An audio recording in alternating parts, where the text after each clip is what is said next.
Hey, what's going on, you guys? Welcome to another episode of the Trainer Talk. Today we're going to be talking about a very important topic, one that we see all the time in the health and fitness industry, and that is why people stop training or quit their fitness journey. So we're going to go over some of the top reasons as what we see when people stop their journey or give up. That is basically when people maybe not see the results that they're looking for. Maybe they do too much too fast. Maybe they're doing a diet plan that's a little bit too intense or too much that's not sustainable, or maybe they overtrain. They come out really hot, they want to work out every single day, and it's maybe too much for them, so they give up after a little while. And we want to try to help you guys avoid that, so we're going to go through some of the most common ways that people quit, and then help give you some tips on how to not quit and stay on your journey. That way you achieve your lifelong goals. Yeah, I think another big one is if you're starting out and you make a goal, we were talking earlier, if you set a goal to lose 20 pounds, but that's all you do, you don't figure out why you want to lose the 20 pounds, what's going to improve from that, like how is it going to benefit your life, and like how are you going to feel that way, you're going to kind of dig deeper and find that it's more about like confidence and how you feel and your health, or maybe it's being a good example for your family, or you'll be more productive at work. Different things like that, or you just want to lead a healthier lifestyle. Like finding that inner purpose is going to help. There's a quote, I don't remember who it's by, but it's he who has a strong enough why can withstand any how. So you can pretty much do whatever you need to do if you have a strong enough reason to do it. So like finding that why is like a big thing. If people don't dig deep enough, then they're not going to stick with it when it gets hard. Because it's going to get hard if you're trying to lose weight and stick to an exercise routine. Like it's not all sunshine and rainbows every day. Like some days you don't want to eat your meal prep because sometimes it gets boring. But hey, you want to get to a goal, you got to do what you got to do, and really stick to the process of it. Yeah, I think that's very true. I think a lot of people either take way too much on at first, or they their goal is really weak. I think those two things are probably the main reason people fall off. If your goal is just simply weight loss with nothing attached to it, it's really got no value. I mean, you think about it, like what is 10 pounds? It's 10 pounds, it's fat. It's like leaving your body, but if you feel better, like your joints feel better, and you recognize that, and you recognize that you're playing with your kids more, you're in a better mood when you get home, those things are the why that keep you going. And then speaking on people going into things too fast, this is like the reason as a trainer personally, I take clients kind of slow through things. Like the first thing that we're getting focused on when they're just starting and they're brand new to the gym is getting consistent with coming to the gym and trying to come at a similar time on similar days every week. And that's like the first big step. And then once I see people get consistent enough with that, then we start to focus on nutrition a little bit more. And I try not to complicate that too much either. We're going to focus on water first. So we're going to increase your water intake first. And that's a really small step that leads to really great things, especially down the road. So it's really small increments of change. It's not all these big things coming at once. I wouldn't want to throw a client, say, I know it could produce the best results if I told them, hey, if you got here 3 or 4 days a week, if you drank all this water, if you ate, your body weight in grams of protein and carbs and all that, like I feel like you throw that at a client, it's just like overbearing. It's way too much at once. So that's why it's a good idea to work at getting good at one thing and then move on, get good at another thing, and then get good at another thing. Like you can't just take it all on head on as much as we would like to. And I know I think that's probably the most common reason I see people fall out of being consistent with fitness and health is that reason. Get good, Austin's right. But you have to start small and make your goals achievable and attainable. If you don't get the ball rolling, just nice and slow, like that snowball has to start from grade level.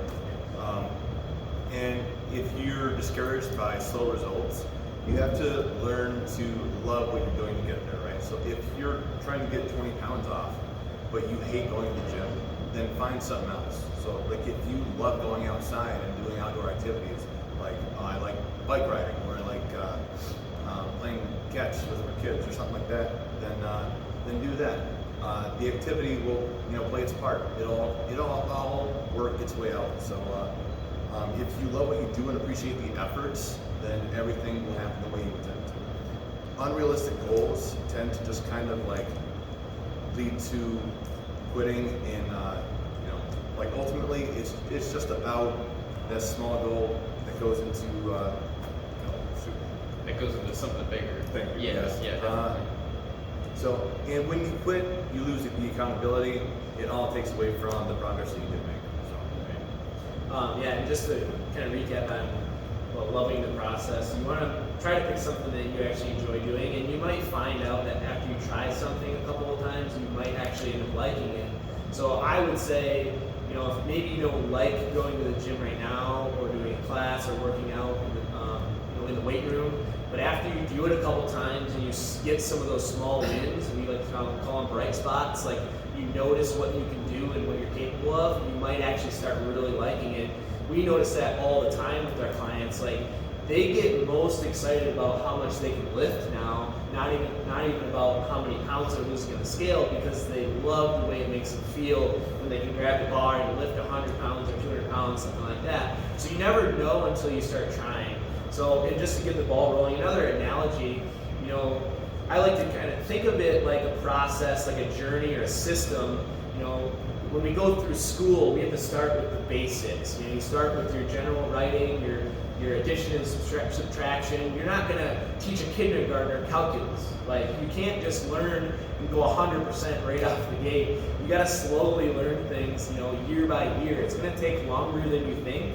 You have to just master the basics before you can move on to the next thing. So just getting started, doing some general activity, and not setting yourself up for an unrealistic goal. Like Nathan said, like, if you're not losing 20 pounds in your first 6 weeks, don't just give up. Understand that it's going to take time.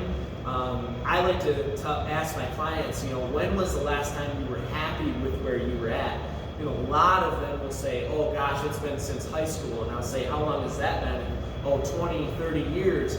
So you've gotten out of shape over the last 20, 30 years. Don't expect to get in shape in 6 weeks or 6 months. It's going to take you a couple of years, if not 5 or 10 years, to reverse that 20, 30 years of damage that you've done. So that, you need to really think about that, and that's just something that you could do very quickly, is think about the last time you were very happy with your physique or your energy levels, the way you felt about yourself, and then understand that it's going to be a process to reverse that. I will say, I can typically estimate for people that you can reverse the damage about 5 times faster than you caused it. So if it took 20 years to get out of shape, you can get in shape in 4 years or less. So understand that it is way faster. You just got to commit to those habits and goals, which is what we're going to try to help you guys do. Another thing that I see a lot is just people don't have the time. That's another big excuse. They don't have the time to commit, or they don't have the funds. It's too much money to get personal training or join a class or join the gym. And my answer to that would be you need to really think about the value of your health. What is the cost of progressing down this road of becoming more and more unhealthy to the point to where you can't get up off the couch by yourself, or you can't run and play with your kids, or you develop heart disease or diabetes or something like that, and then your whole life is at risk. What is the cost of that? And put it in relation to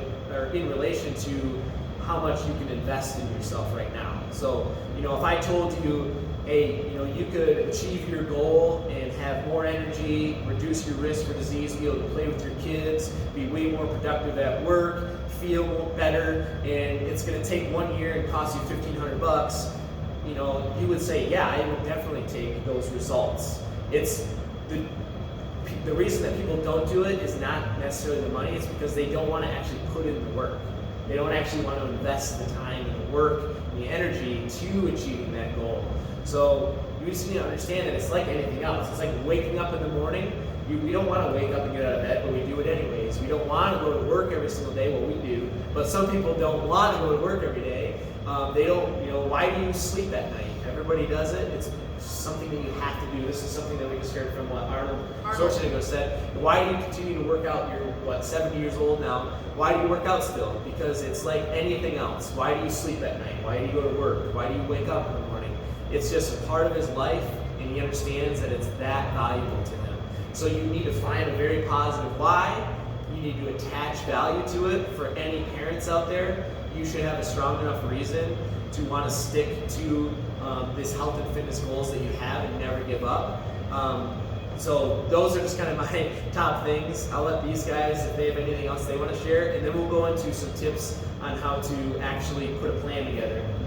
Yeah, I think two big things that people don't really realize once they get started is when they are walking through the store and you see one of those magazines from like Women's Health or Men's Health, and it says, lose 40 pounds in a month, just like Jenny did. And you see like the before and after picture, and you're like, ooh, 40 pounds in a month, okay. And then you see an ad on TV for Nutrisystem, and oh, Craig lost 30 pounds and gained 15 pounds of muscle in 3 months. And it's like, oh, well, I guess if all these people are doing it, then I can do it. It's not always super realistic like that, and I can bet you probably 90% of those people probably reversed it in a couple of months afterwards. I mean, they can prove me wrong, but that's what I'm gonna say. It's like probably 90% of them went back the other way because they went too hard, too fast, and it wasn't sustainable. But you know, you put them on the cover of a magazine, and they're the top 10 out of 10 to 100,000 that did this program. Yeah. So coming in having super high, unrealistic expectations for yourself based on what you see in a magazine or an ad isn't really setting yourself up for success. You're going to set yourself up for disappointment if you're doing that. Another thing is coming in and not realizing how hard it's going to get sometimes, because like you said, if they haven't been happy since they were in high school and it's going to take them 4 years to undo 20 years of damage to your body or being unhealthy, then like it's going to take some hard work, and it's going to be uncomfortable because you have to change all these bad behaviors that you've ingrained for 20 years. Probably even before that. It probably just didn't start really manifesting, like the same snowball effect goes the other way, right? So if it's something really like little but it's bad and it just keeps snowballing, all of a sudden 30 years after you realize, uh-oh, this isn't good. And a lot of times, just to add on to that, like that's when people all of a sudden, the day they wake up and they have heart disease or diabetes or something, because of that snowball effect. A lot of people, especially our age, like they don't think they need to work out because they're skinny and they don't have any health issues. Well, they don't realize that their current lifestyle habits are just, they're gonna work their way to a worse disease or something. They're gonna get out of shape at some point to where they realize, uh-oh, I need to start working out and eating healthier, and then it's harder. So what you got to realize is the longer you wait, the harder it's going to be to reach your goals. So there's definitely some value to that as well. You definitely want to start right away, because if you don't think you have the time or the funds, or if you can't commit to it right now, you're going to have to at some point. But when you do, it's going to be harder and harder the longer you wait. So I would say, just do whatever you can possibly do right now and build off of that. 100%. That's why it's like, I feel like we're at a great age to start and learn these good behaviors, because like we're setting ourselves up to make it easier in the long run. Where people like wait around, they enjoy their 20s and 30s and live it up and do whatever and eat whatever and drink whatever, which is great. It's like you're having fun, but at the same time, like you're kind of killing yourself instead of living. You know what I mean? Like that's what we're trying to teach, is like how to live and live optimally. I think too many times people, kind of going back to what you guys were saying, like about how it can take that many years to take the weight off. I tell clients that all the time. They think like it might only be like a year and I'm going to hit that weight loss goal, or a year and I'm going to hit that whatever goal it is, a bench press goal, maybe a performance goal. Like they think it's going to be fast, and I'm like, you got something that's going to come to you, and that's not going to be how long it took. It's going to be a lot longer. Like if it took you 20 years to put on all that weight, it might take 10 years to get it off. It might take 20 years to get it all back off, because you have to reverse those bad habits that kind of what Bethany was talking about. The lifestyle choices are what make the difference. I was going to kind of mention too, my grandma this week, she had congestive heart failure, and I went and saw her yesterday, and it's like, it's hard to watch, and she even said to me, she's like, don't get old, it's hard. And I'm like, it's hard because you made it hard on yourself instead of doing the things that make it a lot easier on yourself in the long run. You have to build the foundation like before you get into something that's too big for you. Like it's like if I took somebody that was never in the gym before and tried to teach them a perfect clean and jerk, 99 out of 100 people could not do that. So you have to start somewhere. I don't really have much to add to that. I think it's pretty well said already. So. Yeah, so just kind of building off the foundations. And as you can tell, Austin got a little bit choked up there because obviously it was very sensitive to him. You know, his grandma's going through that. I want you guys to think about the people in your life, your loved ones. What if something bad happened to you? How do you think those loved ones are going to feel? You know, just talking about that for 2 seconds, you can tell that it was very sensitive to him. And just for me, you know, I don't want to leave my loved ones earlier than I should. You know, if I died when I was 50 because I didn't take care of myself, and I had kids that were, you know, 18 years old or something, I'm not going to leave my kids when they're not even in college yet or not getting married yet. Like that's something that I really want to ingrain into our clients. Like, you know, all these parents out there, even if you're not a parent, like if you're a brother or a sister or a child, like, you know, you owe it to everybody in your life to take care of yourself. You know, like I don't want anybody, I wouldn't wish anybody in my life to have to go through if something happened to me, just like I don't want anything to happen to my loved ones. I want my parents to stick around as long as they possibly can. And I'm very grateful that like my mom and dad started eating a lot healthier and exercising a couple years ago, like once I started working out a lot more. So I'm very grateful for that because I want them to be around for a long time. So, you know, if you're a parent in your 30s and 40s, we see it a lot. You know, you're not quite to the point where, you know, you're at a high risk. So you're still kind of just working tons of hours and not eating healthy. You're putting a bunch of stress on yourself. But trust me, that day is going to come to where you're going to get a wake-up call and you're going to have to try to reverse that. So, you know, just like, you know, you wake up and go to work every day and you kind of just put yourself through that stress and you push yourself no matter what. You know, you're always there for your kids. You need to be there for yourself and invest some of that time to yourself as well. And try to improve yourself a little bit as every day goes on. You know, we like to say 1% better every day. You're not trying to accomplish 100 million things in a month or lose 30 pounds in a month. You're trying to get just a little bit better every day. That way you're not, you know, we call it decrepitude. You're not going down, you're actually going up, or at least maintaining your health as you get older. So. Yeah, I think this could be, if you guys want to go into the tips now, Yeah. that'd be good. Yep. What I just have like 3 things, like 3 big points of to not lose like the motivation, or even though that's fleeting, but to not get off track, to not quit. You want to keep on the track. You want to have a why. So dig deep down. Like say you want to lose 20 pounds. All right, why? What's going to improve your life? Like we'll do the 5 whys that Taylor has said many times before. Like, all right, you want to lose 20 pounds. Why do you want to do that? And then you say, oh, because I want to be more confident or something. And then you say, okay, well, why do you want to be more confident? And you just keep going.